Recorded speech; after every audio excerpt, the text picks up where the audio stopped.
Good evening, guys. How are we all doing? I hope you're all well.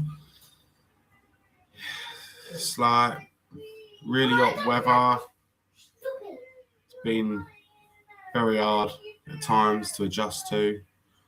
My poor little dog, bless her, wherever she is. She's laying there. She's struggling, but it's a nice breeze tonight, blowing through the windows. It's beautiful. So yeah. If you're new, please like the stream, subscribe. I will much appreciated. Thank you very much, guys. Much appreciated. So tonight's topic is going to be pretty much what is Spurs' front line going to look like? Do you know what I mean? So we are linked with a lot of names, but the most concrete ones, which I'll go into detail in a bit. But yeah, so far it's been a very good window. Very good window. We've got, if you think about it, back line is completely sorted. We've finally got that back up to Mickey. Do you know what I mean? That in Senesi. So we've now got two left-footed centre-backs, which is very ideal. We've got, in my opinion, a big upgrade on Romero and Van Hecker. I think he's a better defender. And in midfield, we've just gone, in my opinion, above and beyond. I just never in a million years would have expected Tottenham Hotspur to be splashing 80th, like, if you do the math of all the add-ons and stuff, 185 million on two central midfielders. Never in a million years would I have expected that. But they've done it. They've got the line. We've now got Sandro Tonali and we've got Matthias Fernandes. Yeah, Matthias Fernandes got relegated with West Ham, but you can't change the fact what he's done. He's been absolutely fantastic for him, in my opinion. So yeah, now we focus on the front line. Who are we going to have left wing, up top, and possibly another addition as backup to Kudus. And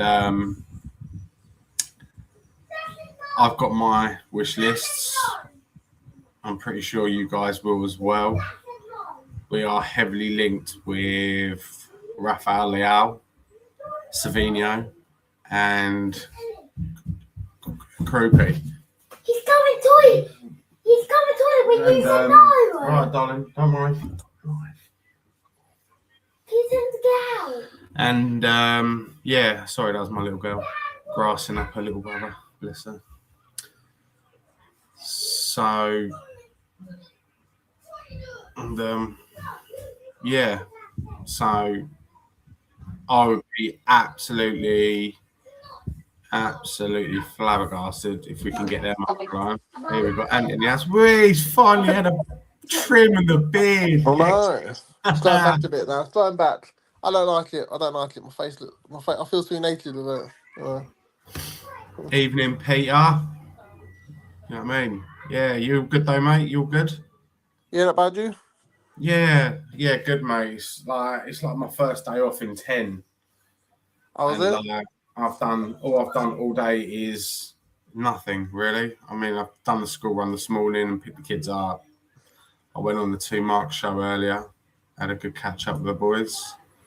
It was just nice. Did they put on the 2 Marks? Did they put the link in really late? Quite late, yeah. Yeah, I went in there. I kept seeing it. It seems to put a link in. I couldn't see on there, and then I got busy doing something else, and then I noticed that it went. No one was on for ages. Like an hour into the show, I think no one was on or something. Yeah, they put it in late. Doesn't matter. I think it was just me and Rain that went on. Oh, okay, cool. Yeah. But yeah, nice. Good. It's good. Ellie's put, I'll jump on. Jump on whenever you want, sweetheart. The link is there. Do you know what I mean? I've been playing about with my laptop today, so I know how to do things a bit better than what I did last time. I'm not somehow putting two of me on the screen, and I was like, what? I'm ending the stream now, fuck it. Probably only going to go for about an hour, because obviously I'm going to watch the France game. Oh, okay. So yeah, overall, we'll go into the topic of the show in a minute. Just what's your overall opinion of the window so far? I'm bored now. Yeah, I want more. Yeah. No, I've had a few. We've done so much business, haven't we? We're like, just think we actually did some business before the transfer window opened, and it feels weird actually that we've usually we're like we're waiting till like last minute to do deals, and we're like in talks with people, but we've sort of done loads of business at the start. That I think it's quite natural for us to have a bit of a lull moment, for us to go quiet for a bit. But it's been a week, isn't it? And I'm like, bloody, I want to sign. I want another signing. I don't think we're gonna get one this week though. The question is though, we're bookies' favourites for Leao and Savinho. Yeah, Who's coming first? I think Liao. Yeah. The thing is though, say we for Savinho, they say we're Bookie's favourites, but I've not heard any other club actually interested in Savinho. Go on, say that last bit again. Sorry, Oh, my kick was. I think with Savinho, they say we're favourites for Savinho, but I've not actually heard any other club linked to him. Yeah, true. Nor have I, to be fair. And I think Liao, we're waiting for Maresca to make a decision on him, aren't we? I think that's why it's all stalled. That's why it's all been put on the back burner at the moment. but if Savinho, look, I see it. If Savinho was that interested in leaving City, why don't he put a transfer request in? Well, yeah, I agree. I do agree with that. What's Peter put? He goes, "You've done some excellent business this window, but it's time to stand aside for the big deals to be done." He's talking about fucking Morgan Rodgers and mate. Do you know what makes me laugh about Arsenal? Right, Bruno G and Morgan Rodgers, they're just fucking top ups. Yeah. Do you know what I mean? We're trying to build a squad, and they're going, "Oh, we'll just slap 100 million on Morgan Rodgers and 60, 70 on just build the squad." I hope Bruno has a change of heart and was like put pens in new contracts at Newcastle, because it's not really fair, is it? Their teams getting ripped apart. So Bruno needs to stay where he is, and then Morgan Rodgers needs to sign a new deal with Villa. That'd be sorted. To be fair though, and it's their owners' fault for that one, because they went in their first window with all and they just bought everyone they could get their hands on. And they thought, fuck PSR, we'll worry about that later down the line. Now look what's happened. In one window, they've lost Gordon, their best winger. Yeah, Tonali, one of arguably their best central midfielder, and about to lose their creative outlet in Bruno Guimaraes. And last year lost Isak, didn't they? Who's that? Yeah, and they've lost Isak. In the space of a year, they've lost 4 potentially, with Bruno G about imminent. Well, they are literally they're knackered, mate. They are knackered, and same with Villa as well. Like Gabby Bonglahor, cry me a fucking river. Do you know what I mean? The thing is though, like I think the Newcastle owners have gone in there, yeah, thinking they could spend all this money, and then realise they can't, and then they've gone in there thinking, oh shit, we've bought the wrong club here. I think if they could go back now, whether we want it or not, if they could go back now, I think they would look at Tottenham and want to buy Tottenham. They do want to buy Tottenham. Amanda Staveley has made it very clear that she's got a. Yeah, but she's not a part of the Newcastle lot anymore, is she? Well, yeah, true. She ain't actually. But what consortium is she with now then? No, I think she has to build up a consortium, doesn't she? I don't know if she's actually in one, but I think the PIF fund I think they would buy Tottenham in a heartbeat because look how much they could spend money. If there was at Tottenham, they could spend money. Yeah. I do feel sorry for Newcastle in a way because how is it fair that Man City and Chelsea could spend all that money when they had all those when they started having the riches coming in, but Newcastle can't. Yeah, I know. I do feel sorry for Newcastle. To be fair, but at the end of the day, going back on like the Villa fans and the Bongor, I don't feel sorry for Villa. No, I do in a way because you think they've been relegated and yeah, but they've come back. Know what? They've worked really hard and they've just finished fourth in the table, and they've been given a massive, huge fine, haven't they? Yeah, but you know what, Gabby at Bonahor makes me not feel sorry for them. Darcy, sweetheart, I'm live. I'm not interested. Go in my room. Gabby. And then he knocked his cup over. You see what I've got to deal with. Never go live when you've got your kids, mate. I always avoid it when I've got kids, so I don't even try it. Yeah, so Gabby always because he runs his mouth about Tottenham lately and all that stuff, he makes me not feel sorry for Villa. Yeah. Yeah. No, you know what he said? You know what he said to Jeff Stelling? Jeff Stelling said to him, don't you think Tottenham fans have suffered enough? And he's like, yeah, who cares? Let them suffer more and all this stuff. And I'm like, you arrogant little prick. Well, at the end of the day, your clubs, Newcastle. I'm talking to Newcastle fans and us and Aston Villa fans. You ain't Tottenham Hotspur. You haven't got the infrastructure what we've got. You haven't got the what do they say? You haven't got the facilities, big man. Do you know what I mean? So stop whinging and whining. Upgrade your stadium. Yeah. Well, why? Do you know what I mean? Sort it out. Why shouldn't we spend money? Like, we're not doing anything illegally. We're doing all above board. Why should we look at it and think, oh no, we can't? We should do that because of Villa and Newcastle can't. So why shouldn't we? We're doing everything by the book. We're not breaking any rules. And as far as I'm concerned, I don't care what anyone else says. To be honest, I've got friends say, "Oh, how are you able to spend all this money and stuff?" And I'm like, "Are you stupid or something?" Like, do you not know how all the revenue that comes into Spurs that we're able to do this? And they're all saying this. They're trying to put negatives on it. And I said to them, "You know what? You can say what you like. I actually don't care." Yeah, literally. Have you got an F1 track in your stadium? Have you got NFL matches playing in your stadium? Have you got Beyonce, Tyson Fury performing and boxing at your stadium? No, you haven't. You ain't got shit because no one wants to go there. Yeah. Where would you rather go and perform in Newcastle or London? It's a no-brainer, isn't it? Exactly. Do you know what I mean? So they just need to.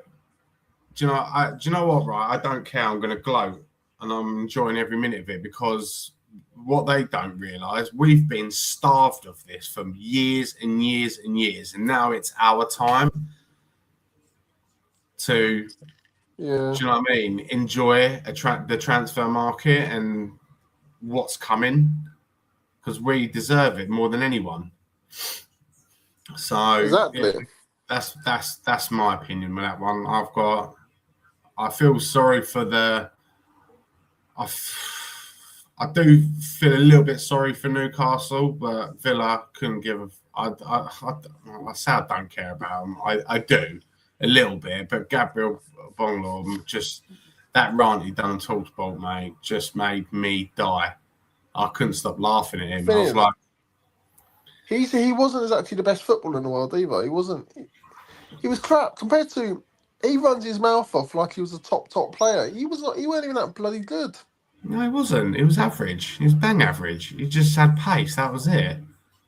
Yeah. He didn't know to use it. Did you see the Arsenal fan take him down a pedal too on Top spot. Someone took him down and said he was an banned average footballer. He was a bang average football player. Did he get in the 100 club of Premier League goals? No. I don't think he did. No. There, Hello. he got rinsed by that gooner. Pete. Yes, mate. I would give Tonali back to Newcastle, but I'm enjoying him too much. He looks good in the Well, there you top go. You can't feel sorry for him in one breath and then refuse to give him back in another. It's business. It's all business. Mate, tough shit to the Geordies. I saw all the pictures when they got taken over by the Arabs. They was all out and about with their tea towels on their heads, thinking they was going to go around robbing all the clubs. Fuck them. Well, I thought when they got all that money, I thought they were going to sign all. I thought they were going to sign all the best players at first. Me and my mate were talking about it, saying that they'll probably go out and sign all the best players now. But yeah, that's what they thought. Well, when they first brought in Isaac, I was like, they've got a great player there. Tonali, wow, gets better. Grammaris, I was like, oh my god, they're really going for it, and they haven't kicked on. They haven't kicked on, and I'm surprised Eddie Howe's still got a job there. To be fair. Losing Isaac was the start of the rot there. They rolled over for Liverpool. Well, I like Eddie Howe, but I don't think he's a top. I don't think he's the next level manager that Newcastle needs to go to the next level. Nah. No, I agree. It's like certain managers, and it's especially with English managers, unfortunately, they've got a ceiling of talent. Yeah. They can only go so far. It's like Eddie Howe, fantastic at Bournemouth, should have stayed there. He's gone up a notch to Bournemouth, to Newcastle, struggling. But he could get Newcastle. He got them out of relegation trouble. He'd probably get them in the odd Champions League or European place. But then the next year they struggle. He's not consistently been able to get them to the next level. And I don't think he ever will. I mean, can anybody think of a world-class English manager? It's in recent years. Or Pep Guardiola, no, English. Oh, English. Sorry, English. No, not really. No, I'm biased. I'm going to say Harry Redknapp, and nothing's going to change my mind. The thing is, though, I don't think any. The thing is, I don't think any top managers is going to want to live in Newcastle. I don't think that's the issue. If they got obviously the ways from the club, but they've got a foundation there that they know they can work with, it shouldn't bloody matter. No, but London's a big attraction to a lot of players and managers, and Liverpool and Man United are because of the history. They don't go for the area. I think they go for the history of the clubs. Newcastle don't really have that kind of pull, do they? Yeah, true. Not only they play in Newcastle, which is like really far up north. They also don't have the same pull as they would if you was a Liverpool or Man United. Yeah, exactly. Yeah, or even Man City in recent times. Exactly. I mean, certainly up that area like Tyneside, you got Newcastle and Sunderland. Not exactly big attractions, are they? No, that's the only thing in me and my dad always joke saying there's nothing to do in Newcastle, so you don't know what's the football, so there's nothing else to do there. It's a good night out. I've never been, so I don't know what it's like, but I just know it's like the nightlife's supposed to be really good. I've heard it is actually, yeah. But yeah. Well, knock out a good TV show off either same pet. That's about it. Off what, though? That's going back some years. The same pet. How was it? Yeah, there's Geordie Shore, isn't it? There's Geordie Shore nowadays. That's come on. That's from Newcastle. That Geordie Shore, that Chelsea, made in Chelsea. That's a load of old bollocks. Yeah, I know. It's not even that. I can't stand them shows. I can't. Towie. Yeah. Shore. What was the other one? An American one. Jersey Shore. Do you know what I mean? They're, all them people is what is wrong with today's world. that people like that is what is wrong with today's world. I saw one of those type shows. It's on Netflix, but I use a stick. And the title grabbed my attention. It said something about naked. I thought, okay, I'll have a look. And it was like a Love Island kind of thing, but they were all stark bollock naked. No wonder why you watched it, Pete. Well, I put in my application last year. I just didn't get accepted. You got your telescope out there, did zoom in. Anyways, let's move on to the actual topic of the show. So basically, it's what is Spurs frontline going to look like next year? It's going to be interesting. Like, Leao is an absolute strong candidate. Savinho is, Krupi is, but we are linked with other players as well. We are. I've seen Nusa. I've seen Mbaye that came out. That one popped up yesterday. PSG young winger. Also seen as well. We've obviously got Krupi. Apparently we've had positive chats with his. Apparently we agreed personal terms with him. Yeah, apparently so. The thing is, Dylan, he's not an out-and-out number 9. Krupi's more of a 10 or left-sided player. I think either ways he's a no-brainer to buy because he can play up. He can play as a number 9. He can play as a number 10. He can play either wing as well. He's very versatile. Yeah, and I would sign him. No-brainer. I would sign him and then worry about where he's playing afterwards. Yeah. What kind of formation is De Zerbi looking to? How does De Zerbi like to set up his teams? Is it 4-2-3-1 or something? Normally, yeah. So are you looking at a lone striker or a 4-3-3 attacking? Yeah.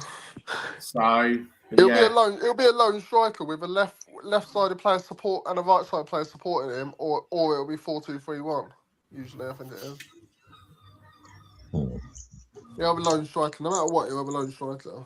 Yeah, Scott's put 4-2-3-1. That's his go. That's his go-to, 4-2-3-1. But he does occasionally play 4-3-3 attacking, depending on who you play.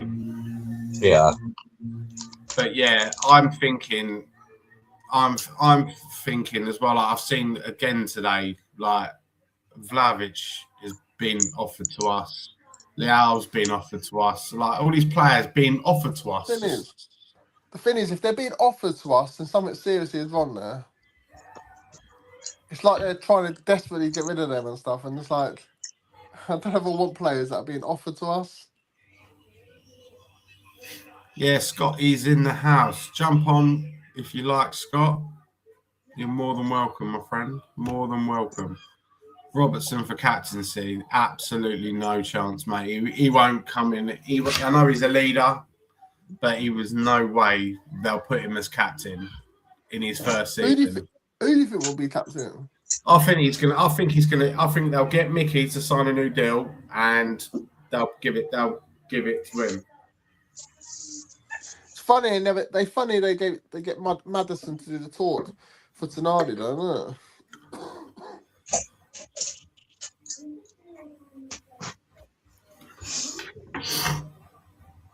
Yeah, it's a good shout. Leao's being offered to us because he wants out, and AC Milan need to move players on. Yeah, that is actually the actual reason. Do you know what I mean? I read that earlier because they need. Thing is, though, they are not. Will they get the full 60 million euros what they want for him? I personally, the way Spurs are splashing the money, probably. Yeah. The thing is, he wants to come to England, apparently, doesn't he? Leao does. He does. Tom's put it'll be Madders. He's got no disrespect. As much as I love him and as much of a leader he is in that dressing room, and I think he's our best player by a country mile. He's not. Are you getting in it? Is it? What's that? What was that, Pete?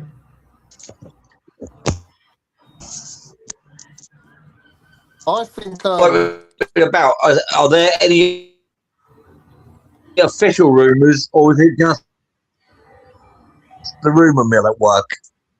just It's the. I mean, you check all the betting sites and stuff like that. Leao is favourites to come to Spurs. He is favourites to come to Tottenham Hotspur. I've not heard Ornstein say it or Romano at the moment. Heard Romano say he was after him, but I've not heard of it since. See, I think I agree with Scott here. I think we'll get Leao with a loan with an obligation to buy. I think that will be. I think that makes perfect sense. That does make perfect sense because that gives you 60 million. Another 60 million you'll be saving this season. You could go out and buy a proper number 9. Not there's many out there. But the thing is, Dave, as you can tell, so try before you buy. Money is no problem, is it? So even if we spent 60 million, it'll be 60 million euros actually on Leao, so about 50 million quid. Even if we spent that on him, we'll still have enough money for a striker. So yeah, true. Technically not correct, Scott. Ornstein, he has been speculating because he's doing speculating with Bruno Guimaraes. Yeah, no, but I know it's pretty much a done deal. But no disrespect though with Ornstein or anything, but he is very reliable. He is very rarely gets it wrong. Ornstein he's the one that said about Bruno, didn't he? Bruno Guimaraes. So it's not confirmed. That's probably going to happen.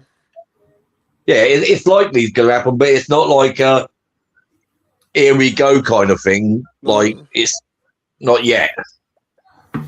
But Ornstein reported about the Tonali one, and then he went quiet for ages, and Romano was doing all the talking, and then Ornstein at the last minute came on and told us about who the Romano Tonali had the 3 terms of Spurs and all that stuff. So he only talks like when it's in place. Basically, he doesn't do rumours and stuff. Yeah, I'm not going to have a problem with Ornstein. I know how much Brian loves him. But he's right, isn't he? Brian's been quiet, hasn't he, lately? I've not heard much about him. He's working, isn't he? So he's probably knackered. So I'm just reading a report on X at the moment. Yeah, it's just about Leao. It's like we've held positive talks with him and his representatives. They're holding out for a £50 million package deal. So it doesn't all have to be paid up front, if that makes sense. Yeah. So I reckon Spurs could go in with 45 plus 5 million add-ons. Bang, job done. Did you hear about get it done? Tom's put at the bottom there. I noticed in the comments about Man United are screwed, yeah? Did you hear about they've lost they were supposed to sign Edison, innit? I think he failed a medical or something, and they've lost him. And then that's Shushamani, whatever his name is, from Real Madrid. They thought they had him as well, and he's about to do a new deal with Real Madrid. What, Edison failed a medical? Yeah, apparently, yeah. Oh, I ain't seen nothing about that.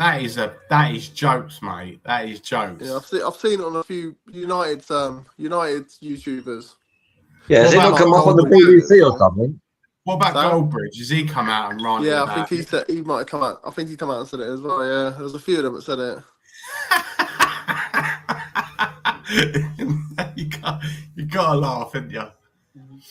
Not only did they lose Fernandez to us, I know they didn't want to cut. I know the reason why we run the race because they didn't want to fork out all that money for him. But my mate was saying, "Oh, we didn't want Fernandez. We've got Edison, all this stuff." And they've lost him as well. And then someone else I know I'm on the WhatsApp group, and he put an ITK has put, "Oh, they've agreed terms with Shamani, whatever his name is, from Real Madrid." And I didn't recognise the source. And I said, "Well, I don't know who the hell's that guy." And next thing you know, he signed a new deal with Real Madrid. I was like, "Told you, don't just believe anyone." Yes, How was that? Ones like that, you've got to just wait till it's released on Sky Sports, isn't you? Yeah, Yeah. pinch of salt kind of report, But right? yeah, who was so? Let me ask you. I'll start with. It's a bit hard to ask you, Pete. Who would you like to see up top for Spurs next season? Because you're a gooner. I'll start with Van. Who would you like No. us to sign? What would you like to see your front three look like next season? I don't know. I don't know. Would you say Troopy's the number 9? I don't know. He can be because he has played there for Bournemouth practically all season, hasn't he? Yeah. Wait, He's I want us to proved. try Gakpo on the left. I'd rather Gakpo on the left. Maybe Troopy. And then bring in Marmouche or something like that. Yeah. yeah. Yeah, that's a good shout. Marmouche is a very good shout. I do like him. He's again playing at the wrong club. Do you know what I mean? I know they're the right club if you want to go and win trophies and stuff, but if you're literally just focusing on your football, and you're never, ever going to bench Erling Haaland, no matter how good you are, you ain't benching him. Evening, John. I tell you, I want Solanke up front. Oh, please. You just want us to get rid of him again. No. Under a decent manager, I think you're going to get goals from him. You can't have a season like he had at Bournemouth and then just suddenly turn shit. I think he deserves another season. Pete, he's had a 10-year career and he's had one prolific season out of 10. Yeah, but players get bought on World Cups based on one game, based on a 30-minute appearance. True. I don't think Solanke is that guy. I think because that is the reason why we are going in for a forward. But keep him on the books for the homegrown basis. But I would like the game. Do you know what I mean? Like Anthony said, Gakpo behind, and that other young lad you're looking at. You've got youth there to feed Solanke, who could be your main striker, like the fox in the box type of striker. I'm just not a big Solanke fan. I know not many of you are after last season, but I still think he's got something to offer. He's had his injury problems. What I find alarming is he doesn't get himself into the positions to score goals. He's like, I saw it on so many occasions early last season, and like you'd have a winger with the ball waiting for him to get into the box because he's so far deep. He comes so far deep. That was Ange though. That was what Ange done with him, and he carried it on, and it just doesn't work. Unfortunately, doesn't work for us. I think last season was a clusterfuck in every department for Tottenham last season, and a lot of the reason why you was where you were, just my humble opinion, is you had like three or four managers, so you had all different bloody systems being implemented throughout the season, like probably 2 or 3 from each manager. You didn't know where he was coming or going, so there's gonna be a lot of confusion. Nobody got settled into their position because you were playing players out of their positions a lot of the time. I just think it was a fucking. I think give him to December, January, if he's still doing shit. But I think he'll get you 20 goals next year.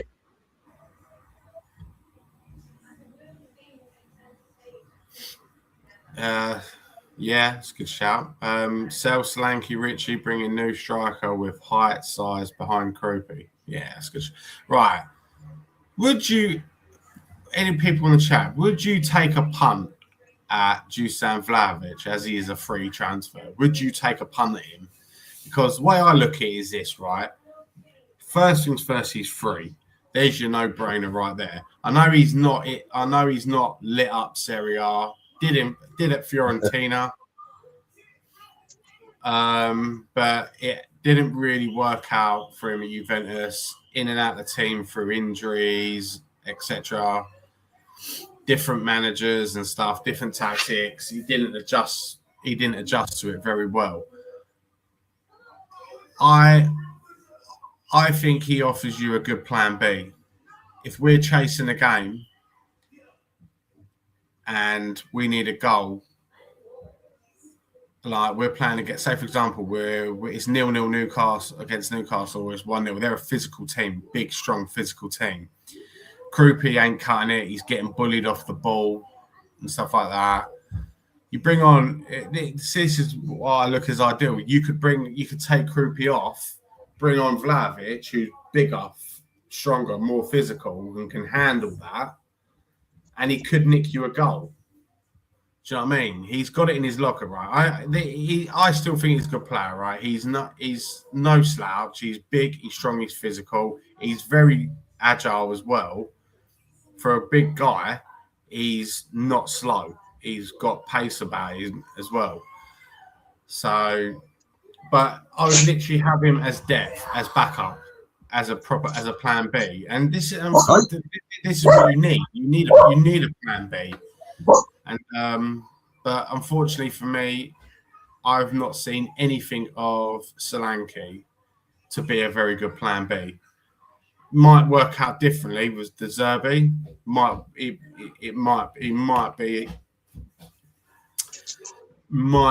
work out for him. We don't know. Nobody knows how the season's going to go. But could be an interesting season. Let him finish the anime programs and bin him off. Yeah, he loves his anime, that boy, doesn't he? Just want to congratulate Tom on his upcoming wedding to Margot Robbie. Nice one, mate. Oh, lovely. Very nice. We could give Solanke 300 games, and I don't think he would hit. Do you know what, mate, Scott? I'm with that comment, mate. He couldn't hit a barn door. He couldn't hit water stand. I'm going to prove so many of you wrong, and I'm going to come back at the end of the season when he's got 25 odd goals, and I'm like, right. I'll make you a bet right now, Pete. Yeah. Dominic Solanke will not score as many goals as Victor Gyökeres. I'll have that with you. Go on, then. I'll have that with you. There's no way Dominic Solanke scores more goals than Victor Gyökeres. You're backing our guy. I'm backing your guy. How does that make sense? Well, a cheeky little 50 quid. I'm only joking, mate. I only gamble with my life, not my money. So yeah, Pete, and I'm going to get married to Margot Robbie. Yeah, good luck to you, mate. Vlahovic is depth only if he's willing as number one striker. No thanks. Yeah, I'm with you with that one, Scott. Not as number one, but as a backup to Krupi or whoever else we're buying. I mean, the other thing you need to take into account is you've got a more gifted midfield this season. A hell of a lot better midfield. Exactly. This is what I'm going on about. We've now got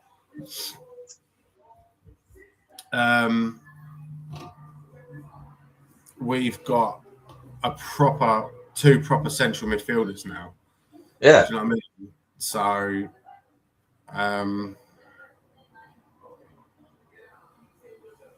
there's creativity in your midfield. We've got. Sorry, I was just reading a message there. Tonali, just like I've seen people say he's going to be our number 6. I don't think he is. I think he's going to be further up the field. My personal opinion. Yeah, I think I would have been further up. I mean, he was with Milan. He was a box-to-box Milan. And Newcastle, I just think, have utilised him so wrong. They've just tried to turn him into a destroyer. Yeah. And He's not bit. He's been a great player for him. There's no two ways about it. Newcastle fans, the bitter ones, will say, "Oh yeah, we're laughing all the way to the bank," blah blah blah. But if you're being really honest with yourself, chaps and ladies and whatever, ladies and gentlemen, I think if you put your hand on heart, you've just lost yourself an absolute baller of a footballer, a proper footballer. And what do you think of this comment from Tom then? Ethan Nwaneri and Croupy, please. He wants one of your lot. No, he could have Nuranware. I hate fucking African names. Nuranwary. But Croupy would be a good player. Do you not rate him, Nwaneri? Not particularly. He's a good player, big on as a sub, but he's not a starter for me. Nowhere near it. Oh, gotcha. Yeah, gotcha. He's not a starter with the flipping weapons you've got in your arsenal, mate. Do you know what I mean? You've got an outstanding. It's only going to get better with Guimaraes and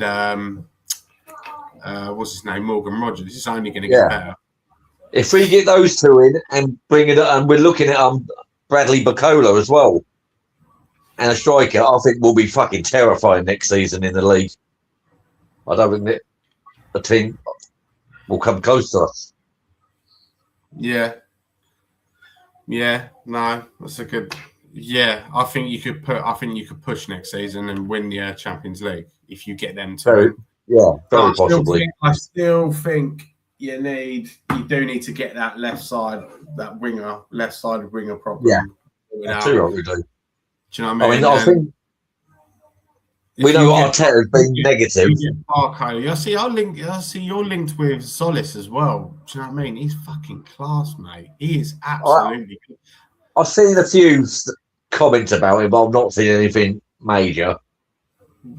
I know I don't normally tend to say this, but just go on YouTube and look at just type in his name and you just see some of the work he does, but try and watch extended highlights of him so you actually see the full team build up and what he offers, what he can offer, because he's such a talented football player. I think for Brugge last season, I think he got 20 in 36 games. I think he got 40 GA. Oh, yeah. I think it was 17 goals and 23 assists or something like that. Unbelievable stats. I know it's Belgian league. People go, yeah, but at the end of the day, you still got to beat what's in front of you. Do you know what I mean? You still got to perform. Yeah. And that league, for me, that's got so many hidden gems in it.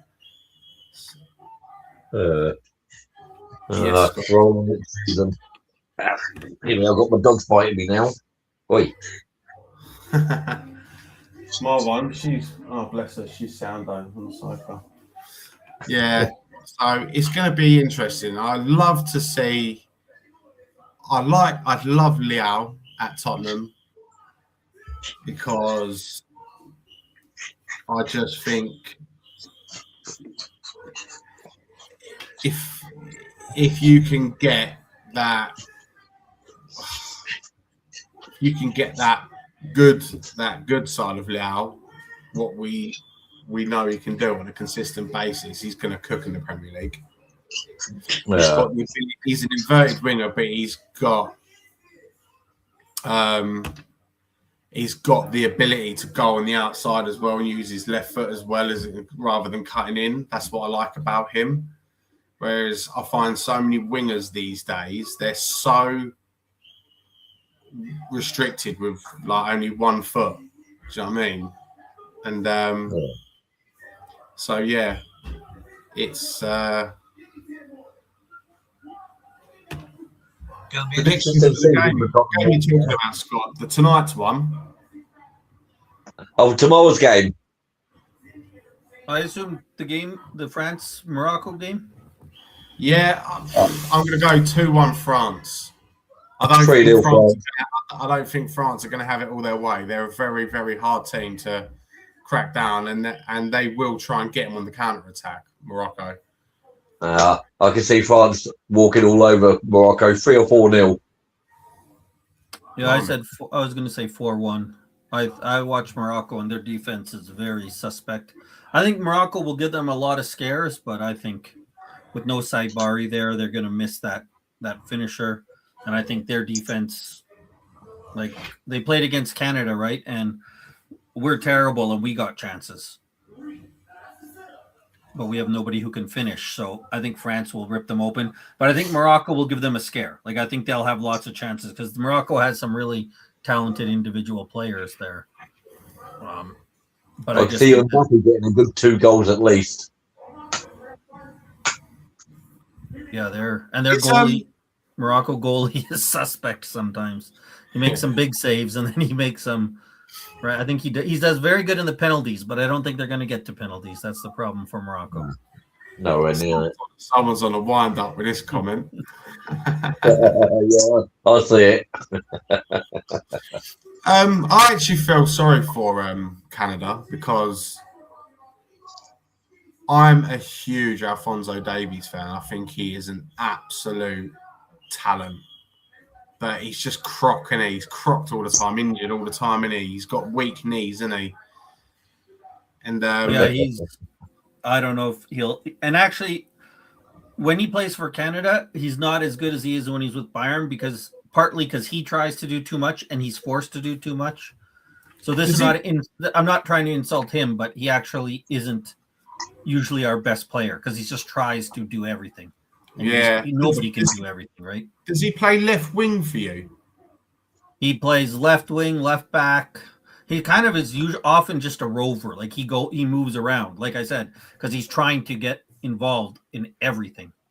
So he has positionally played left wing and positionally played left back. But if you watch him, he's often in the midfield a lot because that's where the ball is, right? So that's one thing. And I'm not trying to say he's a great player. He's the most talented Canadian player. But consistently having watched Canada a lot, he's often not our best player because he just tries to do so much and you just can't do it. I think Canada surprised me a great deal in this World Cup. They've done a lot better than I thought they were going to. They've come on leaps and bounds in the last 4 or 5 years. Yeah, I would say 8 years ago, John Herdman took over. He was the manager before this, and he really improved the club. He was a top manager. And so I think that was about 8 years ago we started to take this. Yeah, no, even before last World Cup.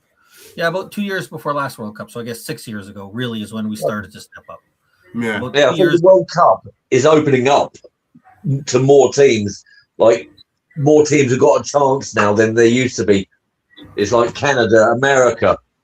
A lot of these African nations are fighting their way to the top now, getting to the knockouts. So it's a better product it's better for us as fans.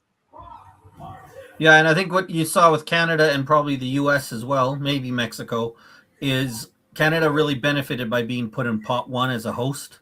So we had a pretty easy group. Whereas next World Cup, we might be better, but we'll be properly ranked. So we might not actually go as far because we pretty much had a pretty easy group to get through. And you can only beat what's put in front of you. What's that? You can only beat what's put in front of you. Yeah, no, I'm just saying in regards to next World Cup, we might not actually get as far, but we might actually be a better team, if that makes sense. Yeah. That's all. Yeah, no, totally understand that. All right, let's quickly go for the chat. Cookie's in the house. Evening, all just woke up from a nap. I had a nap earlier as well, Cookie. I finished doing your show and I went for a little cat nap. What's happening, guys? Have we signed anyone since this morning? No, but news broke out this evening that apparently we've had positive chats with Krupi's entourage, and I reckon Deserby's giving him another phone call. Do you know what I mean? He must have been good with his words because he's convinced Tonali Fernandez to join us. Do you know what I mean? Van Hecker. So he's obviously, I reckon he's had another chat with him and said, come and join the project. So looks like that's the one to watch. I don't think that's going to be as quick as Fernandez and Tonali. I think Bournemouth will try and drag that one out till they get his replacement. But I think he's definitely going to come Spurs. I don't think he'll go PSG because I think PSG are focusing on other positions. So, Nigel's in the house. Evening, chaps. Nice to see you, Nige. Thank you for jumping on, my friend. Dave, I'm going to have to jump out, mate. Yeah, go Okay, on. but, yeah, need to walk my dog now. It's cool enough. Oh, God, yeah. I'm going to do mine at half time of the France game. Yeah. Cheers for having me on, mate. I'll catch you guys later. No worries. You take care. Ta-ra, fellas. Thanks for jumping on, mate. Yeah. He's also chatting with Tom, and Tom's put RDZ2 Coopy. You'll be sleeping with the fishes if you don't. Yeah, exactly. Yeah, we were talking last night on Danalist when I was talking with Danny K, and I think the one thing that helps us with PSG is PSG also knows they can get Krupi in 2 or 3 years if they want. So if he comes to us and he looks great, they'll buy him off us if they want. I don't think at his age that they need to be as in a big rush to get him, right? And they don't need a striker. They're pretty set up. So they're lucky both ways, right? If they want him, they can say, hey, we'll buy you at 19 and spend whatever we want because we're PSG, or they can wait. So I think for PSG and Krupi that they're more likely to wait than buy him right now. But I do think it's going to take longer because Bournemouth, like West Ham knew they were selling Fernandes. That was a no doubt. I think Bournemouth might realize if people are coming in with 90 million, hey, we're going to have to sell them.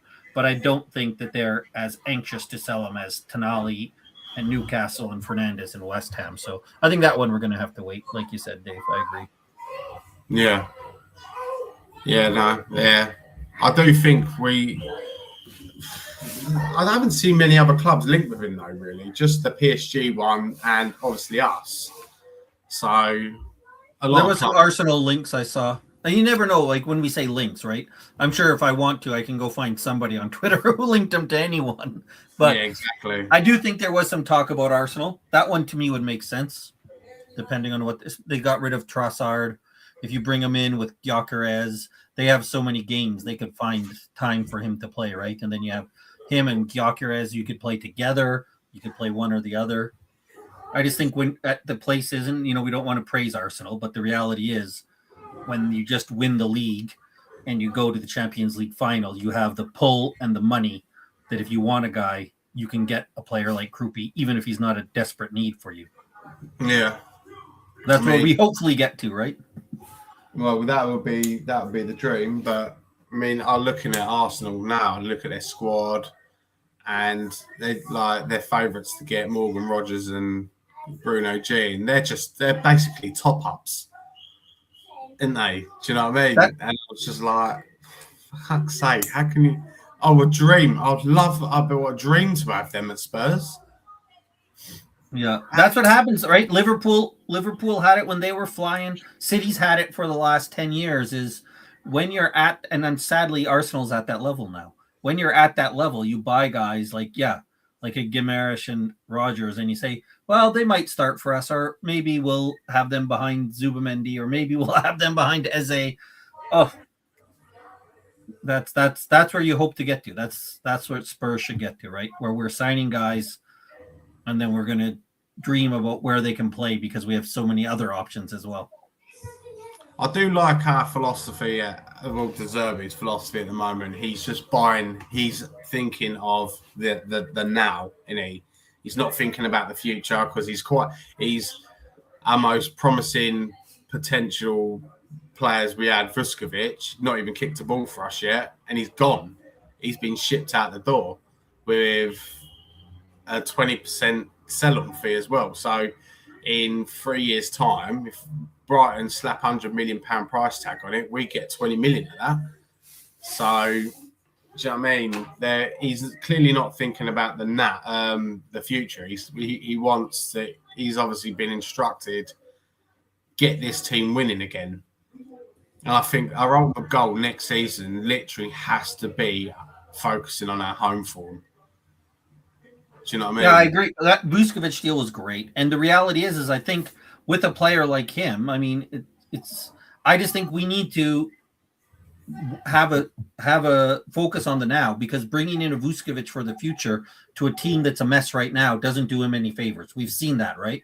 We've seen what happens when you bring in players like Bergvall, Gray, who I don't love them, but they're brought into a chaotic team. That doesn't help them develop. We need to build a team that is solid. And then if you want to bring in a Vuskovic to that team, which is solid, which has veterans, which has players that know what to do, then you bring him in, then he's developed properly. Otherwise, you're just hoping that he comes in and he can save you, and that's not what you want.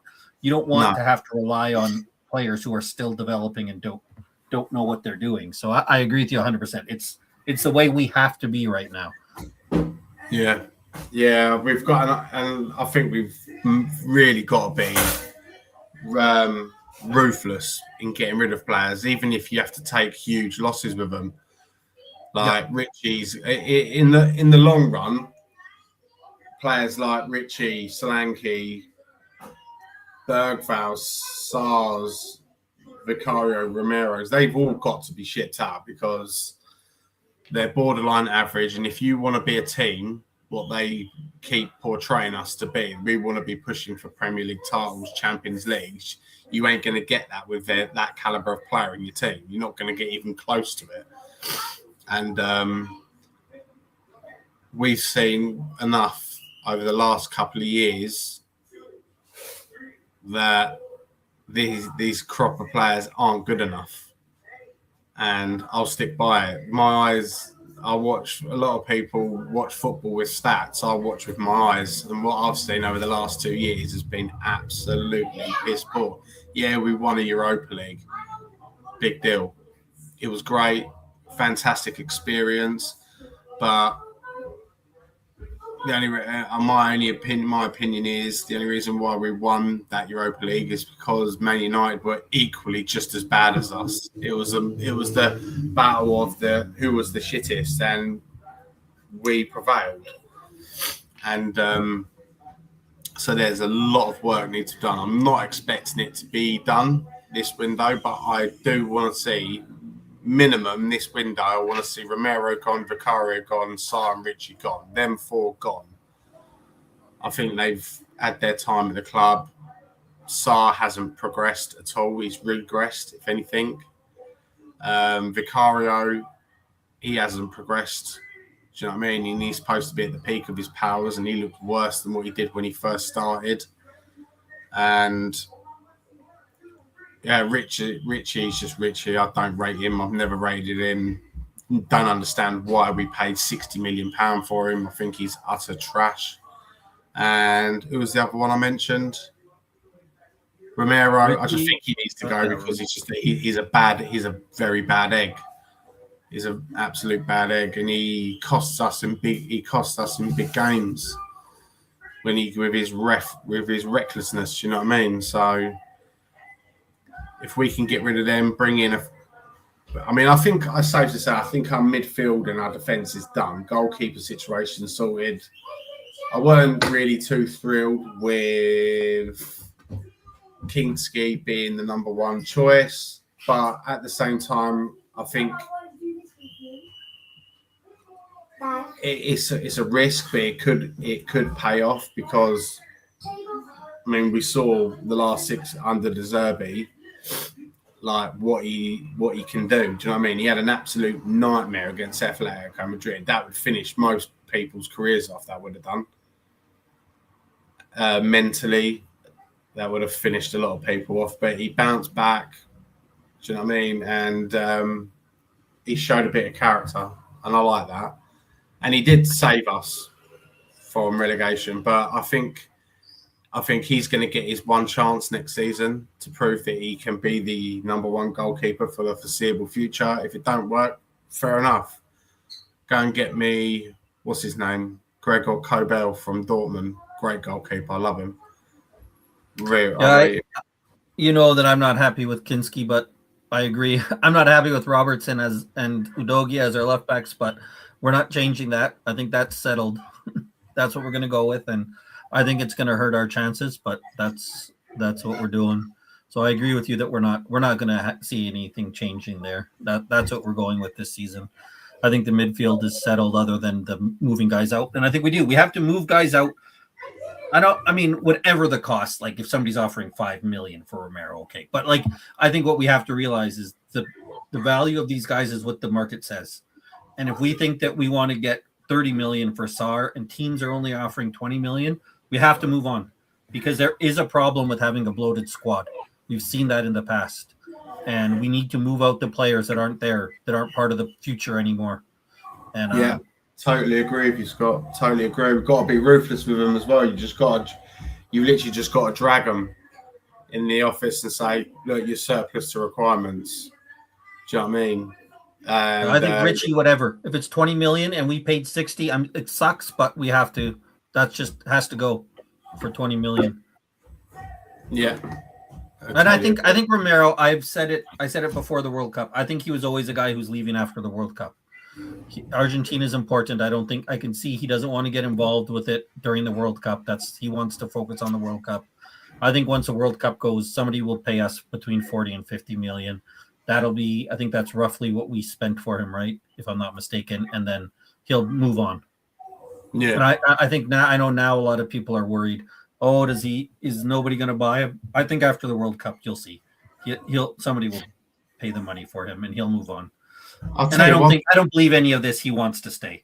I don't believe that at all. No, I don't believe that at all. Apparently, he came out and said, I want to stay. And, mate, I said, if you want to stay, mate, you've got to build a lot of bridges at the club, starting with the people that are paying you first.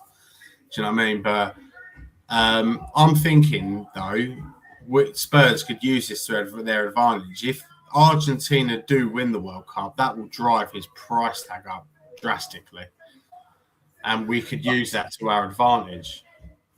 I think the big hope, or maybe I'm wrong, for most is that Atletico sell Alvarez for 100+ million, and then they have that money to go and buy Romero. I think that's the best case scenario. And we see Diego Simeone sitting up there, right? Every Argentina game, they show him at least 4 or 5 times a game in my feed anyways. I don't know if you guys get the same where they're always showing Simeone there, obviously cheering on. I think his son is on the team and he's Argentinian. So let him watch Romero win the World Cup with Argentina, and then he can go out and give us 60 million for him. Do you know, the thing is, Romero, though, he is literally the ultimate Simeone player, isn't he? I think it is. I know lots of people are down on him. I'm not as down on Romero as others. I think he will go to Atletico Madrid, and I think he'll do well. Yeah, I think he'll do well because it will suit that league. Simeone's perfect for him too. He'll want to play for Simeone. He'll be motivated. We might not like it. I think whether it's true or not, Romero thinks he's bigger than Spurs. And that's the issue. He has now think that he's bigger than Spurs, so he doesn't have to give it. He won't think he's bigger than Simeone. He won't think he's bigger than Atletico. It'll be a good fit for him, and that's fine. Move him on. I don't have as much anger towards him. I thought he played well at times for us.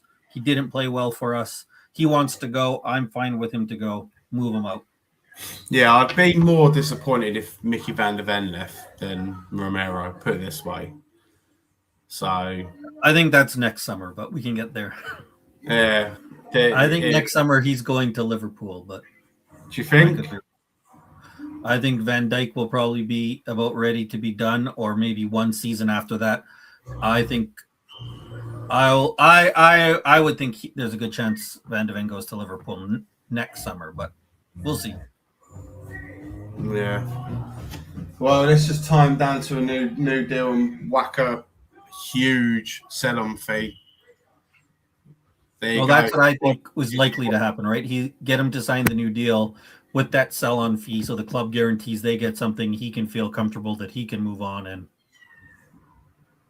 and I think he could. We'll see. Maybe all this new spending has got him excited, but I think he's another one where you could see at times last year he was ready to be moving on. He was checked out, wasn't he? He was checked out. I don't know if you're watching this game, but France is taking it to Morocco early on. I'm flickering backwards and forwards, just looking over my shoulder. Great team. Is I didn't see the lineup. Is Elise playing or was he suspended? No, he's playing. He's playing because They were worried though because he has the yellow card. So if he gets another yellow card, he's suspended for the next game. So they wanted his first yellow card wiped out so that he didn't have that risk.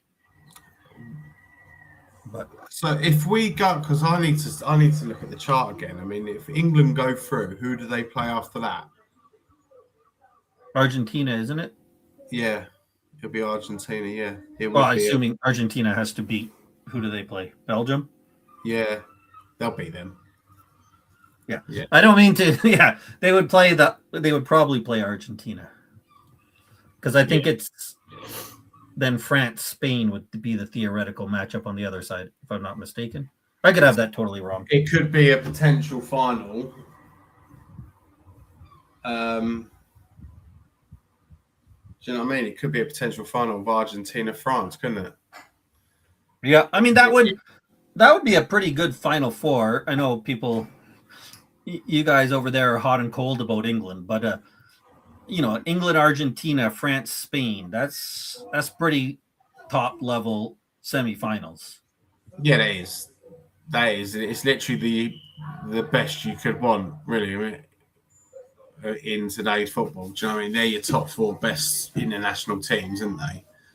Yeah, with Brazil dropping off because they are not the Brazil that they used to be. I watched the game. And all the icons they had in that crowd. They had R9, Rivaldo, Bebeto, Ronaldinho, Roberto Carlos. Them 5 alone are like 5 of the potentially best Brazilians to ever play for Brazil. And they must look at this team now and go, what the fuck has happened to our nation? What has happened? They have dropped off so badly. And to think at one point, Richie was their number 1 striker. And I'm thinking, wow, you've gone from R9 to Richarlison. What a drop-off. Vinny is a good player, but he should probably be the second. Like, if he was the second best player behind the top, like an R9, that would be great, right? If you had R9 and then Vinny Jr. But having Vinny Jr. as basically your whole attack is not for me. And that's not meant to criticize him. Look, the standard for Brazil is at the highest level, right? So, but I just think Vinny Jr. being your best player, he needs somebody next to him. My honest opinion of him, Vinicius Jr., he's so talented, isn't he? He's such a talented football player. But he is the worst team player I've ever seen. He don't track back. He don't work hard for his teammates. Do you know what I mean? He is calls them out anytime. Like during the middle of the game, he has no problem shouting at them, even if it's not their fault necessarily, right? But yeah, he doesn't look like it's somebody. He's fun to watch individually, but he might not be that fun to play with.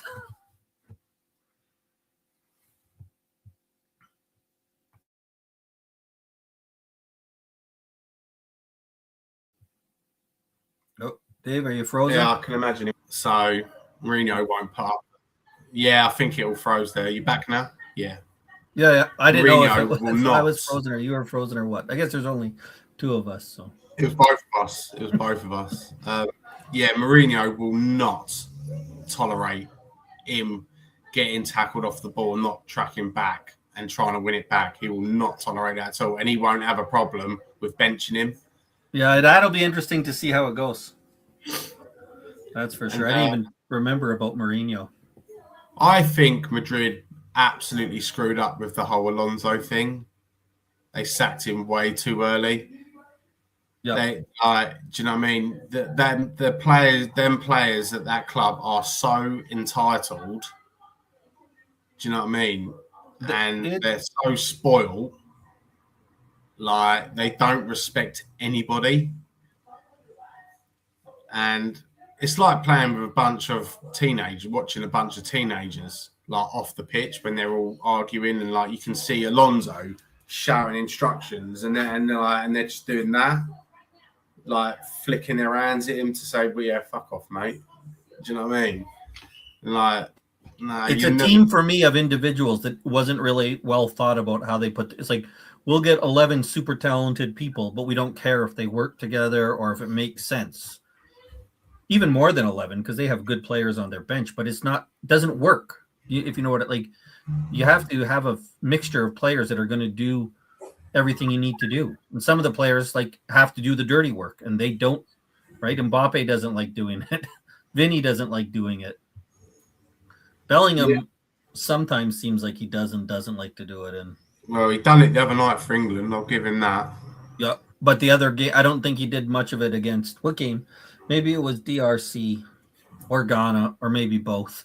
One of the games I watched him and he was terrible. The one that Rice didn't play in, was that the lot? Maybe it was anyways, he was terrible, I thought. But then against Mexico, he was.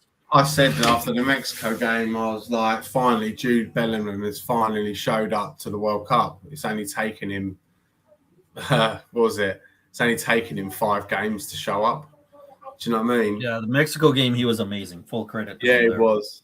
As was Kane. Kane again. Do you know what I mean? Scoring a clinical penalty.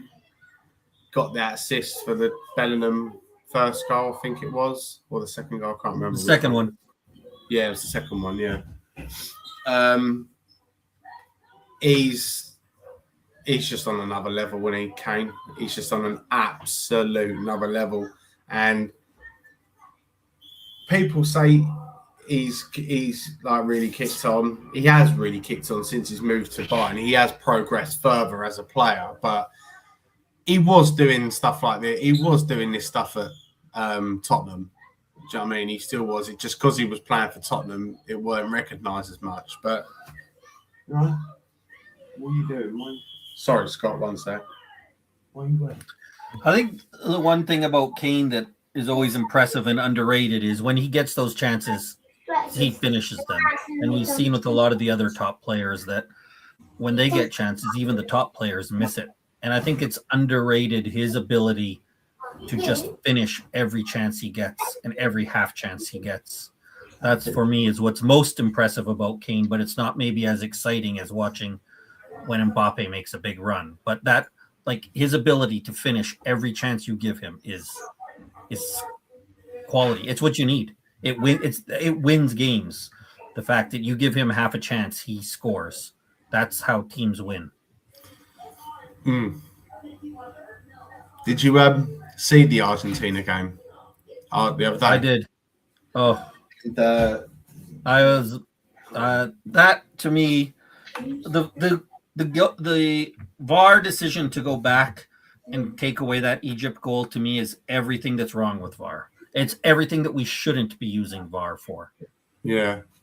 Like I want us to get the correct decisions, right? I want if Maradona hits the ball in with his hand, we call that back. What I don't want is to go back 3 minutes to see if there's a 50-50 challenge that we have to call the ball. Like that's what I hate about VAR. Yeah. Same thing. If we have to pause the game, draw lines across the field, I don't want that. I want to let's watch the play in VAR in real time. Can we see that the guy's like 3 steps past the line? Okay, call it back. For me, that's what VAR should be used for. Obvious. As they say, clear and obvious. Like if you have to draw lines across the line, it's not clear and obvious. If you have to go back 3 minutes to a 50-50 challenge, that's not clear and obvious. And that's where I think that to me that goal being called back, partially because, and it's not fair to Argentina, but because then we're going to see an all-time potential upset, right? Egypt versus Argentina would be one of the big upsets that we could see, and it takes it away, and that's not fun. Football, I know we want to get, it's big money and we want to get it right, but we also kind of want to have fun, and that one just took away some of the fun of the game for me. Yeah, and like the decision right at the end when McAllister absolutely steamrolled through one of their players who was about to latch on to that cross. That weren't even looked at, was it? Yeah, so, it's hard when you see that happen to Egypt and then that ignored for Argentina. And you're saying, well, you don't want to say it's fully corrupt, but man, FIFA don't make it easy on themselves. I know I felt sorry for them because they gave them a game. But it's again though, isn't it? It's again with them Argentinians. They just don't give up, do they? They don't give up. They could have been 4-0 down with 10 minutes to go, and they would have thrown everything at them, and still potentially could have pulled it back. And it's that man again, isn't it? Messi scoring that very important goal to make it 2-2. And I think they're impressive. As much as I don't want to give them credit, I have to. You're right. They were very impressive to make their way back. The other thing that about it too is Egypt didn't just, it wasn't one of those 11 men behind the ball, 20 saves from your keeper. Like they went for it, and I want, we want to encourage teams to play that way. I think you don't want to, because how many teams just sit back against Argentina, low block, let them come and hope that you can get a goal. Egypt didn't. Egypt went for it when they got a chance. They the goal that counted, the goal that got pulled off. Both amazing counterattacks, right? Like they were fast. The way they got down there, Argentina couldn't handle it. It wasn't like Egypt got lucky. Argentina defenders couldn't handle the Egyptian speed, the way that they moved the ball up the pitch. So it was impressive to see. Yeah, it was. So, Cookies put, we will beat the Argies if we get past Norway. Kane will dominate Romero. Just got to stop Messi. I love nothing more than a cross coming in the box and Kane just bang, gets his head on it, knock Romero on his ass. 1-0 England, whatever. Do you know what I mean? I'd love that. I'd love nothing more. But I'm sure that's what when we have Konza or not we. I say we because I do cheer for England, but Konza and Gahey and who else? Who's Nico O'Reilly? I'm not sure that's who I want out there trying to stop Messi, but hey, we'll see. It'll be a good game. It'll be a good game to watch. Who'd you start at centre back for England on Saturday? I'm thinking Grahey and Stones. That's who I've always said, but I don't know what kind of condition Stones is, right? Because I think didn't he only play like 6 or 10 games last year? I think if he's fully healthy, Gahey and Stones would for sure be who I would play.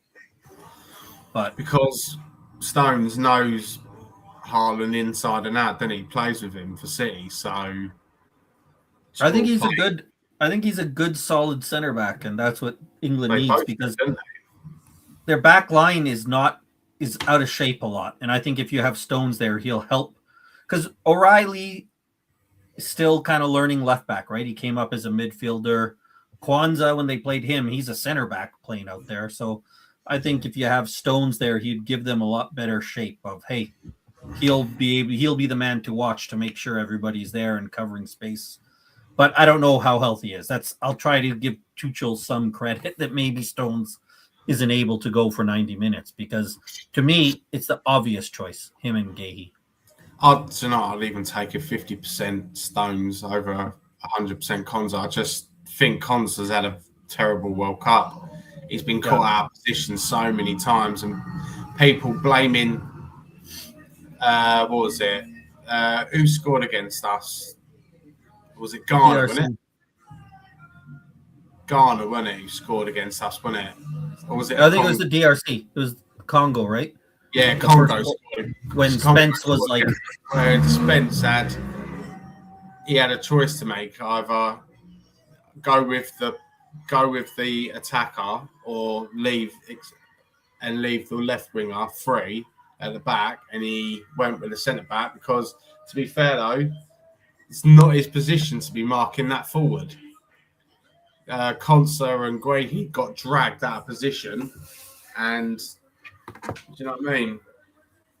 And unfortunately, poor Spence was scapegoated there by a lot. Yeah, I think that was a whole round team effort. I think Spence had issues there, but he wasn't as big of a problem. He wasn't the only problem. There was lots of them who were blamed there. And I actually like Konza as a player, but he has been poor. It just doesn't work. I think he's a decent player, but it's not working at all. And this is it. This is exactly it. What Cookie's put there. No talking at the back, poor communication. Exactly what that goal against Congo was. And yeah, it's going to be interesting. It's going to be very, very interesting. Do you know what I mean? It is an interesting one. Big Dan Burn to swarm Haaland. So I like. Do you know what? I like Dan Burn. He ain't the best, but you don't fancy your chances against him in the air, do you? Do you know what I mean? He seems like one of those guys that always shows up against us too. Like I'm kind of like, Dan Burn, and then all of a sudden I see him coming in with his big lumbering body, getting a header either in for a goal or to create a chance, and it looks like we're going to get a chance, and he's right there knocking the ball away. So, yeah, credit to him. He's a guy who's worked hard and I think really improved his ability. I don't know if I want him starting, but if we are, I'll tell you one thing though, what I would do, if we're winning 1-0, I'll bring him on last 10 as an extra extra cover at centre back all day long. I'd bring him on. Oh, for sure, especially against Holland, because if it's 1-0, they're going to be pumping the crosses into him. I mean, his second goal the other day, Haaland's second goal, what a finish. That was literally just one touch out of his feet, bang, drilled it, low and hard. Alisson had no chance, did he?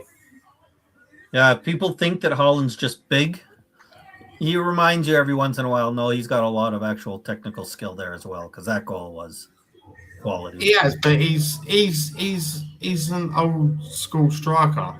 He just sits on the shoulder every time. He might get you 10 touches a game, but 4 of them will be in the back of the net. Do you know what I mean? So yeah, that's all good. Big up, Rowley. How them geese and all that? Not bad. So yeah, what do you think? New? What's new? Nothing, mate. We were just literally just talking about we've come off topic a little bit about Spurs. We're just moving on to the England game on Saturday and just having our little thoughts about it and what we think and who would we pair and who would we start. Stones for me. Speaking of just wanted to bring something up actually. People moaning about, we've paid over the odds for Tonali and Fernandes. But nobody's talking about Elliot Anderson for 130. Anyone moan about Declan Rice? Oh, Declan Rice, no. If you look at it now, Declan Rice, that's money well spent, isn't it? Look what he's brought to the team. Do you know what I mean? He's been phenomenal. He's been their best player for the last 3 seasons. Like you say, Elliot Anderson, it's just the same, isn't it? Sorry, I've got the microphone nowhere near my mouth. Is that better? Yeah, that's better. Yeah, no, I'm not even worried about it, mate. It's not my money, is it? It's not your money. Well, yeah, exactly. If we paid over the odds, and that's how much it is to get a good player, that's how much it is, mate. And that's the end of it. Well, yeah, it seems like everybody that's bought is now they paid too much. I don't care about paying a little bit more because I don't. Again, what is over the odds? Like, what should we have paid? 75 million? Like, yeah. I don't. Like, I had 65 million. The only times I care about if we overpaid for a player is number one, if we're only spending 100 million and we spent 100 million on Tonali and then didn't buy another midfielder, didn't buy a striker, didn't buy a left wing, There'd be no point with that. Then I would care about that, right? There'd be no point. Or if we're spending 60 million on Solanke, like Rolly might have heard me say this before, we buy 60 million on Solanke and still need a striker. That's when I care about money. If you're spending 60 million and you don't address the issue, then it's a problem. I agree. But we're buying these guys for like Tonali for 90 million, Fernandes for 85 million. They're going to come in and start 35 plus games for us. And we're probably going to be a top 10 team competing for cups and stuff. That's fine. Overpay for those top level players. I'm fine with it all day. Anderson, City, if City goes out and wins 2 domestic cups, who cares if they paid 116 million for them, right? Doesn't matter. Declan Rice, 100 million. They won the league. Like nobody cares because these are game-changing players. That's who you should overpay for. The problem with overpaying is when you overpay and the talent you're bringing in is mediocre or bad. So you're paying for a player like Tonali. He's a general in the middle of the park, and he orchestrates the midfield completely. I mean, when he played against us, he was just unplayable. He is. Not, you know. He is. And if you got the likes of Fernandez aside of him, and say Leao or someone like that, it's going to be mental. It's going to be mad. Kudus on the other side. It's going to be so good, man. But we just need another. I mean, love Madison. Don't get me wrong, but like we do need a number 10. Seriously, need a number 10. No spoiler, but you might want to look over at your screen, Dave. I don't know what minute you're on, but penalty. Who to? France. Mazraoui just took out Mbappe. He is. Do you know what, right? I do not rate him at all, Mazraoui. I think he is bang average. He's so hot. And sometimes I watch him, I'm like, yes, please. And then other times I watch him, I'm like, nope, don't want him anywhere near my club, which isn't a good sign. I don't think if you're saying that. Is it on BBC or ITV? ITV. Oh, I'm looking on BBC. No wonder I can't find it. And that was a clear penalty. They don't need VAR for that. Well, I think they're looking at it at the decision before that because Hakimi apparently was fouled by Doué. Oh, they're reviewing it, aren't they? Are they? Right. Yep. Yeah, but the thing is, when I watched the actual penalty, though, there's no doubt he took him out. I mean, what did you think of that disallowed goal by Egypt? I mean, that was stupid, wasn't it, against Argentina? It was the most. We talked about it about 10 minutes ago, but yeah, it was ridiculous. It's not what VAR should be for. No, and that was like about 5 or 6 plays down the line. Do you know what I mean? It was just stupid. Yeah, that's not what. Do you know what I mean as well? Do you know the thing that really upset me the most? They just choked off what possibly could have been one of the greatest goals ever, team goals scored in the World Cup. Yeah, from Egypt. I mean, it's literally it went sort of like that, wasn't it? It was nothing. It was nothing, Rowley. It was absolutely nothing, and because he grabbed hold of his shirt and then let it go, and he still went away, did he? So you know, I don't know. He took a bad touch, felt his shirt being literally grabbed a little bit, then dropped to the floor. Yeah. Well, check over in it. I think they've given it, haven't they? Yeah. On my feed, he's about to take the penalty. No way. Dembele or Mbappe? It's Mbappe, isn't it? No, they're stopping it. I'm about 10 seconds behind you. Yeah, I'm at 27, 20, 21, 22. Oh, I'm on 26. I'm on 27 now. I'm 30 seconds behind you. I'm 26:58. I won't react, but they are giving the penalty. The VAR check is over. It's given. Has he scored? I can't take it, Scott. He missed it. He saved. It's a terrible penalty. It is terrible. That's fair then. Absolutely terrible. Here we go. And he's better than Kane for the I didn't say Morocco keeper is good, but that was a terrible penalty. Oh my god, that was bad. The Morocco keeper is good at penalties, but you don't need to be that good when you just do that. Do you know what I miss, mate? Do you know what and that's a Ballon d'Or player, is it? Give it a Kane now, for fuck's sake. I think Kane's missing penalties, isn't he? If France wins, Dembele will get it. Kane's missing penalties, isn't he, in the World Cup? Not this one. Difference is though, he'll probably still go on and score 2. See, he does that stupid. I hate it. He goes, he stops. The keeper doesn't tell him which way he's going, and then he I hate that stop, that stutter See who step. Man United have been linked with or going for? Who's that? Manu Kone. Well, we've got Tonali now, so it don't matter, does it? Yeah, I know, but that's a great signing. That'll be. He is a good signing. He is a very good player. I do like him. Shall I tell you what I like as our goalkeeper? Portugal's goalkeeper, Costa. And we've been linked with the Juve keeper, haven't we? Correggio. Oh yeah, We've been linked with him again. yeah. No, that won't. I think they're trying to do it. I think they're trying to do it with a deal with Picasso, aren't they? Throw him in with it. That wouldn't make. I don't think that would make sense now because we've just signed Dubravka, haven't we?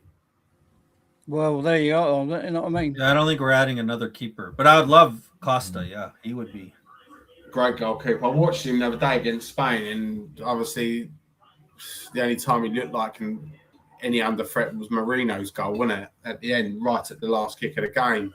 He's got such good command of his area. Do you know what I mean? And he plays for Porto, for fuck's sake. Do you know what I mean? We could easily prize him away from a club like that. But I'm surprised he hasn't moved because he's been good. He was like rated highly when he was a youth. He's played well at Porto. I've seen also Chelsea are linked with Mora, aren't they? Linked with who? With Argentina. You know the young player of Argentina? He's absolutely amazing. From Mexico? Yeah, sorry, Mexico. Yeah, he's Mexico. Sorry. He's like 17-year-old. Something like that. He's not very old. He's an amazing little player. What's his name? Mora. Oh, yeah. He played against England. Yeah, he came on, didn't he? Yeah, great little player. That's the one. Like, I'm glad we got Fernandez, and he's the guy I wanted. I'm very happy. But the one thing when United, and I know Goldbridge does it because he gets clicks and likes, but I'm like, they're still like, if United goes out, they were linked to Tchouameni. There's Kone, as you said. Like, there's still so many good midfielders that. Oh, of course there is. They're in abundance. If they go get Kone, they're fine. If they got Tchouameni, they would be fine. Like, there's still good players to go get. Midfield right now, I think, is probably strikers. Midfielders. Good strikers at the moment is a problem at the moment. There's just not many about. Yeah. And go and get Garassi. I'd go and get Garassi now because like the market is so dry on strikers. I think we're going to put our eggs into one basket with Krupi, though. I think we're going to throw our eggs into that one basket with that one. And I'll be happy with that. I rate him. I think he's a great little player. Krupi and Solanke then, up front. Solanke. With Lancashire as a backup. Do you know what? I would be more happier with Will Lancashire starting over Solanke. That's how much I don't rate Dominic Solanke. I don't rate him, really. I don't rate him. He's just always done for me. He's just flattered to deceive. I've just read about Krupi, and they're saying that he don't want to cause no shit with Bournemouth, but he really wants to move to Tottenham. Yeah, he does. We've obviously had positive chats this morning with his entourage, so that looks like that deal could happen. But he's got a price. Every player's got a price. Yeah, it is what it is. I mean, if you're going to pay for these top young players, you got to pay for it, and as simple as that. It's like Madrid turned around and said Federico Valverde will never be for sale. I beg to differ. Everyone's got a price. Do you know what I mean? Yeah. Do you know who I would like at Spurs? I'd love this player at Spurs, Marcus Llorente from Atletico Madrid. He's such a good player, isn't he? He's everywhere, isn't he? But he's like, he reminds me, like, like Pat Matsar, he covers every blade of grass when he plays. But the thing is, Llorente does the same, but he actually does things with the ball. Do you know what I mean? He creates, he scores goals. He can play right back, right wing, central midfield, number 6. He covers in so many positions. I think we were on about I see a link for Mbaye from PSG because he's just not getting the game time there, and he's really unhappy. I think they'll loan him out to another French club because I don't think they have any Would do. I'd have a loan with him. For who? Mbaye. The Mbaye, their new one who's come through their rank. The young. Yes. Sorry. He's very good. Very, very good. Is he a right back? No, right winger. He's a right winger, is he? I remember when Gray had the game against Madrid that everybody lost their mind about, and one of the things was, Llorente came over and congratulated him, and I was like, yeah, that's when you see Llorente play, that's who we want. That's what you want in a midfield, like so that Llorente would be great. I was like, people are like, oh look, he's congratulating Gray, and the thing is, that's what we should see. Gray is what we see one time a game. Llorente does that every game. Yeah, we apparently he's been linked with going on loan to Borussia Dortmund, hasn't he? Is that Gray? Not Gray. The winger, Mikey Moore. Do you know, I had a brain fart. I heard today some people. Sorry. I was listening to a few shows as I was half awake and still and doing stuff, and there was links about Max Bayer. Have you heard anything there? Oh, Maximilian Bayer from Dortmund, like him. Yeah. I heard people talking about it. I don't know what show it was, or I saw it in the comments. I think maybe on Brian and Ben's show this morning. So I didn't know if there was any tangible links. I don't spend much time outside of Romano and Ornstein, so I thought maybe somebody had mentioned him. I think if he was like the third player brought in behind a Leao and behind a Krupi, because I think he can play striker and wing, if I'm not mistaken. I'm not overly familiar with him, but I don't think that's who we want. I'm greedy now. Well, apparently the two marks, Cookie is saying the group is getting closer, apparently. Yeah. I want Leao, I want Krupi, and Savinho. I think we can get all three now. I think we wouldn't get to. I think they get Leao, they won't get Savinho. If we don't get those three, if they get Leao, they won't go Savinho.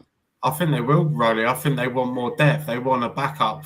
They want. I'd love to see it, mate. I would love to see it because I think they already have the deal done for Savinho. Savinho can play either side, can't he? So he can cover Kudus and he can cover Leao. So that would make sense. Yep. It would because make right sense. now, if Kudus goes down, and to chuck one in the mix, I'd just go and get Bahalovic as well. Just for the fucking sake of it. I'd get Vlahovic just to be back up he's a good plan B. He's a good plan B. Even he's an absolute menace in the box. He's got a Sheringham head on him. He's a menace in the box. Behind Krupi, that's great. He reminds me of Sheringham. He's got a really good head on him. You know what I mean? He's not fast, but what he can do, it's just so good. He's a menace. I just don't think he can start for De Zerbi because De Zerbi wants more pressing up front. But if you brought him in as a depth player, which is fine, good teams have depth players, right? He would be, and he agreed with it. He would be perfect. You put him on late when we need a goal. His size is there. I'd be happy with him and Krupi up front. Put them up there together too. Yeah, exactly, Rolly. Put them on together and his brain and Krupi's speed. That's all you want on a pair of strikers. That's another thing with Vlahovic. I just think he needs a change of scenery. Yeah, change of scenery, different country, different culture, different mindset. Yeah, hopefully comes with a new mentality. I mean, he's not a bad player, is he? I mean, I've watched him a few times. He's a great player, but it just hasn't worked out for him at Juventus. Unfortunately, It hasn't worked out for him. And sometimes a player needs that move, don't they, to kickstart their career? Or do you know what I mean? So it's all up, yeah. I'd like it. I'd be happy with it, and I'm totally bored of it. And if for what he's demanded, $160 a week, we can pay that. Peanuts, isn't it, really, for him? Yeah. A player of his caliber. Yeah. Yeah, I mean, that's a silly one, really. Just to even not go for that. Polino, I still don't get that one because, the drop off is stupid. If we lose Tonali or Fernandez, the drop off's silly, isn't it? Really. I know we've got what's his name? Bentancur, Benton Kerr, but and Conor Gallagher. Do you know what I mean? So I get why we didn't. I love Paulinho. Thought he was brilliant for us. He turned up. He turned up for us when it mattered. Do you know what I mean? Consistent. he wore his heart on his sleeve, mate. That boy, I'll tell you. But I said I'm only willing to get on board with him not signing permanently if we sign better. And we have. We've signed Fernandes and we've signed Tonali. So thank you, Zhao. But do you know what I mean? Unfortunately, we're going in a different direction. This is what I mean by you've got to be a bit ruthless, haven't you? Yeah, but if you needed to go in and shut a game down, you take a attacking strike and shut it down, don't you? And put Paulinho on. Yeah, it's a good shout. I think he was our player of the season last year. I think that's one thing we can't do. Sorry, Scott. We can't shut a game down. We've never been able to shut a game off, have we? No, we struggle. Go tight at the back. We can't go tight at the back. We've never been able to do that. With the defenders we've got, and then with Paulinho sitting in front of them, that's how we could have shut the game down. I think one of the things that's going to help us, one of the reasons we can't shut the game down is because we could never control the ball in the midfield. So, like, if you watch that Brighton game, it was just wave after wave after wave coming on to us so that eventually Danso makes a mistake, right? So I think we'll be a little bit improved with having Tonali and Fernandes, who, when we do win the ball back, it isn't immediately go back to the opposition. One of the things that's great about both of them is they both want the ball. They don't just get the ball and move it on, or they don't get the ball and run into a blind alley. They get the ball and are smart with it and keep the ball and put it where it needs to go. Just signed a new contract. I think Paulinho would have been great. I would have loved him. But I'm also fine if we have Tonali, Fernandes, Gallagher, and Bentancur. But I would have gladly taken Paulinho back, but I understand why and I'm with Dave, because we got Tonali and Fernandes, then I'm okay. But then we got the likes of, we can get rid of, like, not Gray, because he loves Gray. He ain't getting rid of Gray, is he? Do you know what I mean? I think Sarr and Bergvall. Yeah. So surely he could fit in one of them places, surely. Yeah, the thing is, though, we've only got one game a week, though, haven't we? So it only takes 2 games to injure 2 midfielders, mate. Yeah, like we know. I was going to touch on to that. I was like, or two training sessions, mate, on our training field. Fucking with our cast iron football pitch and training ground. It's like, it's the woven football pitch. Yeah. Right, chaps, I know you've only just come on, Riley, for a little bit. No, that's fine. I was sorry about that. I had to travel home. Yeah, you're right. Family and that. I'm going to wrap up. I'm going to watch the rest of this, yeah? Get the kids settled. You bastard. I've got to go in there now because she knows I'm going to finish, and I've got to go and sit and watch the bloody soaps. Oh, why don't you go on Ant streaming? Is he? Yeah, go on that if you two. Don't tell her. All right, Dave, you crack on, brother, all right? I'll jump on Ant and see Ant. Thank you for jumping on, Riley. Scott, always pleasure as always, both of you. You're welcome, my man. I'll probably do another one probably early next Guys, week. keep off Scott's back, man. He only wants the best for Tottenham, you know that. Yeah. It's all good. I love it. I need it. Feed it to me, Roll. Show him the love. Show him the love, guys. I'll keep tweaking the WhatsApp group just in case, so nobody gets keep doing it, right? man. Keep doing it. It's all love, mate. It's all love. Right. The Spurs family, you know, we're a big family. It's not our fault that Scott has high standards. It's not our fault. No. There you are. He just wants the best for the club and, you know, the very best. Simple as that. All right. Catch you later, guys. See you later, Riley. Scott, big up, my guy. Take care, yeah? See you later. Thank you for jumping. Thank you for everyone who watched. And I'll catch you all next week.